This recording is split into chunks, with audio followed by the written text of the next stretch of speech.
이게 지금 홀로세가 몇 년도에 여기 털을 잡기 시작했어요? 제가 1997년이죠. 아, 그럼 25년? 23년 됐습니다. 23년. 예, 오래됐습니다. 근데 왜 언론사에 계시다가 예.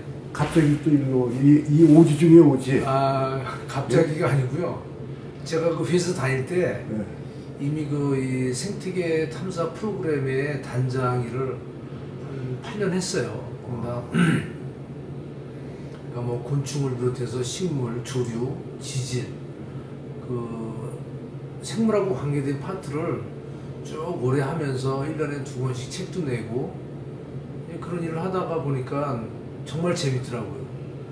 취미로 해야 되는데 갑자기 업을 하고 싶어서 하다가 저는 뭐 어떤 곤충부터 시작한 건 아니고요. 예.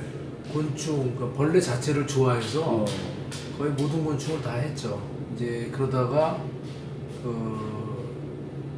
멸종위기 곤충이라고 그래서 가장 먼저 보호해야 될 시급한 종들, 그런 것들은 지금 우리가 보호하지 않으면 안 되니까 어떤 우선순위가 있었으니까 그래서 멸종위기종을 집중적으로 많이 했고요. 또 하나는 이제 알려져 있지 않은 곤충들, 그러니까 아직까지 우리나라에 기록이 안 된 종들, 미기록종이라고 하는데 미기록종이나 또 세계적으로 처음 기록이 되는 신종들, 그런 것들은 또 우리나라뿐만이 아니고 전 세계적으로도 생물 다양성의 가치가 높기 때문에 그런 새로운 종들을 기록하는 그런 작업을 같이 하고 있습니다.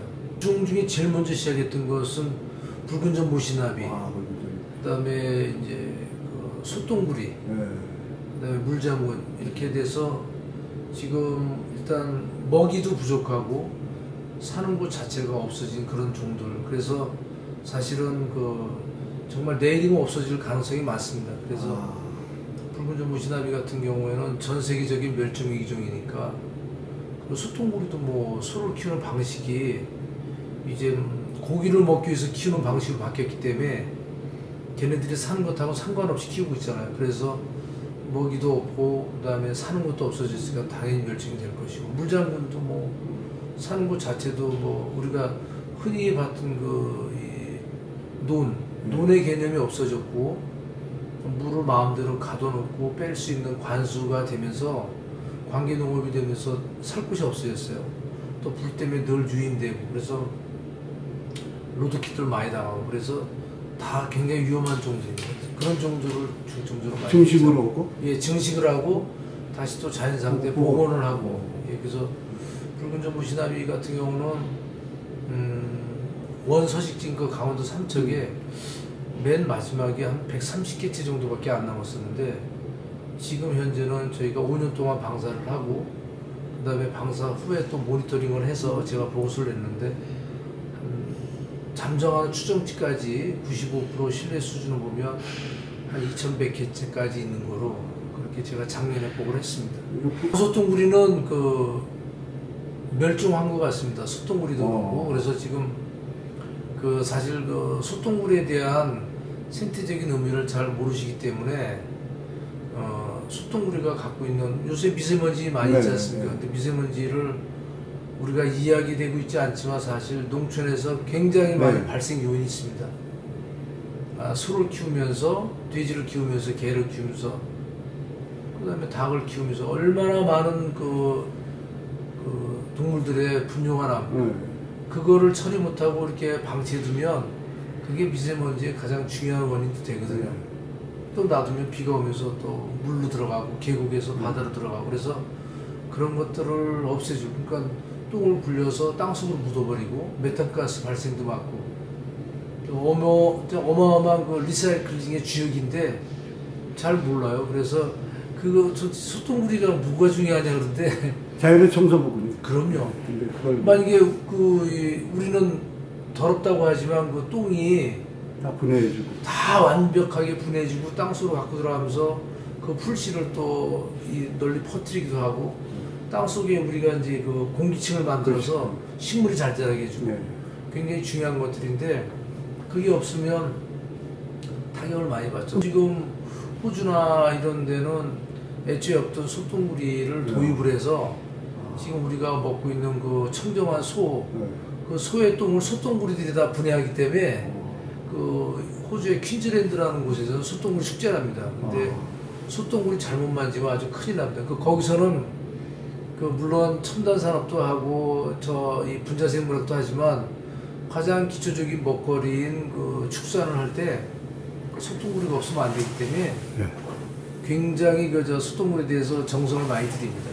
그 종수로 보면 어마어마하죠. 종수로 보면 지금 한 거의 5,000종 이상의 곤충이 있는데 저희가 연구를 하는 것들은 이제 아까 말씀드린 멸종위기종뿐만이 아니고 곤충생물 다양성이라 해서 지금 전 세계적으로 연구가 되고 있지 않은 곤충의 애벌레, 그러니까 1년에 한 저희가 1,200종 정도를 키우고 있으니까 그러니까 그 생활사를 계속 밝혀내는 거죠. 그 생활사 밝히는 게 뭐가 중요하냐면 지금 우리도 그렇지만 엄마 뱃속에서부터 나중에 죽을 때 그 전 생애를 알고 있는 경우하고 모르는 경우 다르지 않습니까? 그런데 곤충의 생활사는 굉장히 짧거든요. 짧은데 그 사람들은 그냥 해충이라는 이름으로 막 죽이려고 노력을 하잖아요. 근데 죽이려고 노력을 할 때 농약 1g 가지고 한 1,000마리를 죽일 수가 있고요. 1,000g 가지고 한 마리도 못 죽일 수 있습니다. 그러니까 그 생활사를 알면 우리가 꼭 필요 없는 곤충, 그 다음에 우리한테 해를 끼치는 진딧물이라든가 이런 거 없을 때 그 탈피라고 해서 생활사가 굉장히 독특하거든요.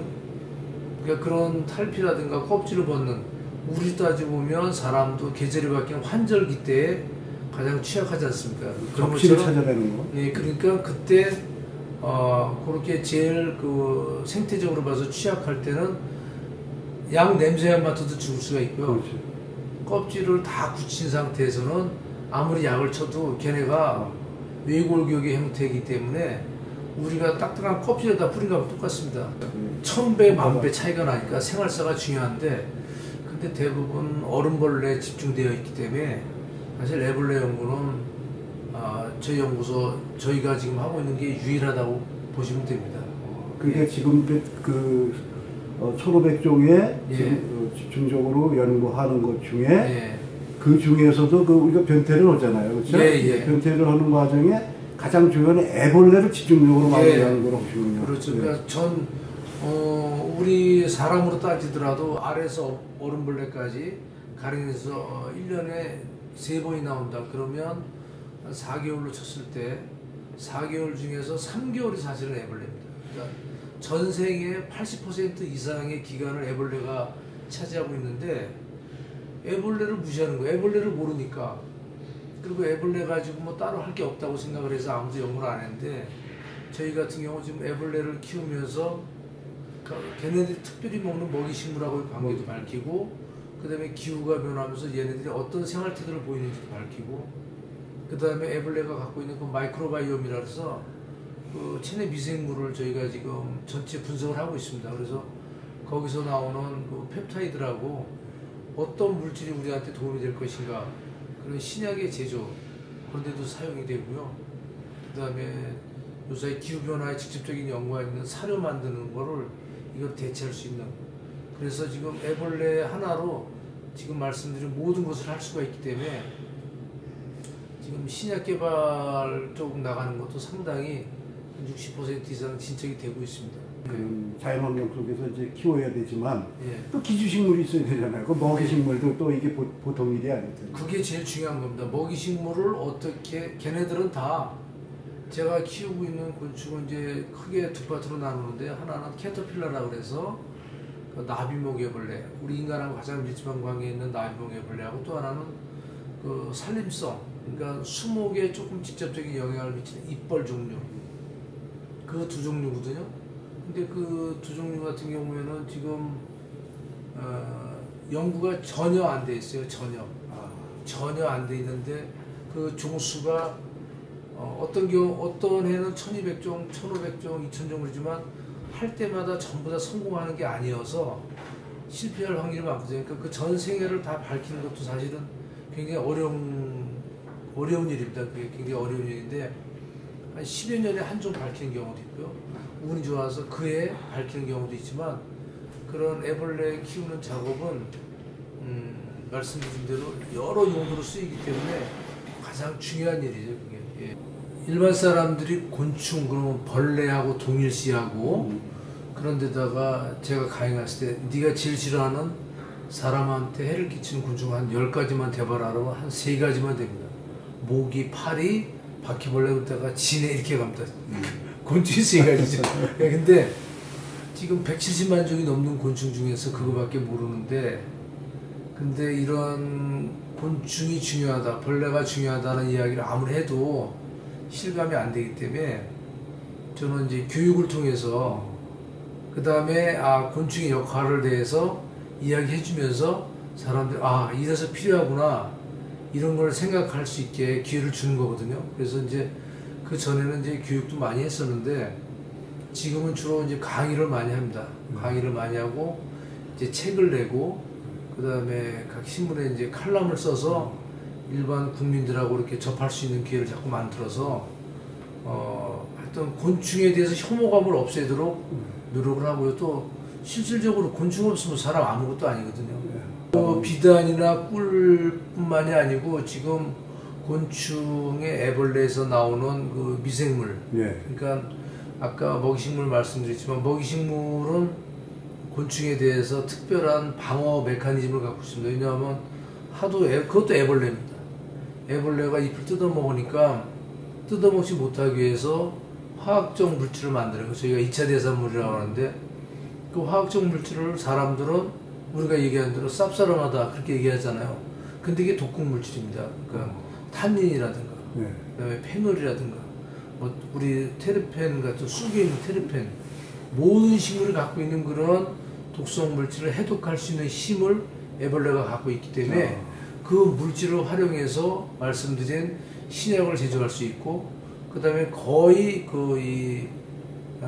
특별한 재료 들이지 않고 많이 키워서 걔네들이 갖고 있는 아주 굉장히 높은 열량, 그 다음에 단백질을 사료로 쓸 수 있고, 무궁무진한데 산화곤충 같은 경우에는 얼마든지 할 수 있지만 그 다음에 그 물질을 전체를 분석을 하고 그 물질을 어떻게 쓰이는 생물 정보 같은 경우에는 저는 잘 모르죠. 그래서 그 분자생물학 하는 팀, 그 다음에 컴퓨터 하는 팀 이렇게 모아서 지금 저희가 물질을 찾는 작업을 2년 전부터 지금 하고 있습니다. 그래서 협업을 지금 하고 있습니다.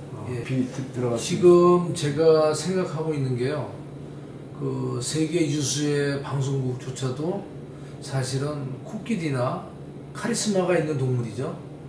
사자나 호랑이, 그리고 조금 더 가면 이제 사냥도 가끔가다 나오고, 그 다음에 요새는 해양 쪽에만 해서 돌고래도 나오고 여러 가지 나오는데 전 세계에서 가장 종수가 많은 곤충에 대한 전문 방송국은 없습니다.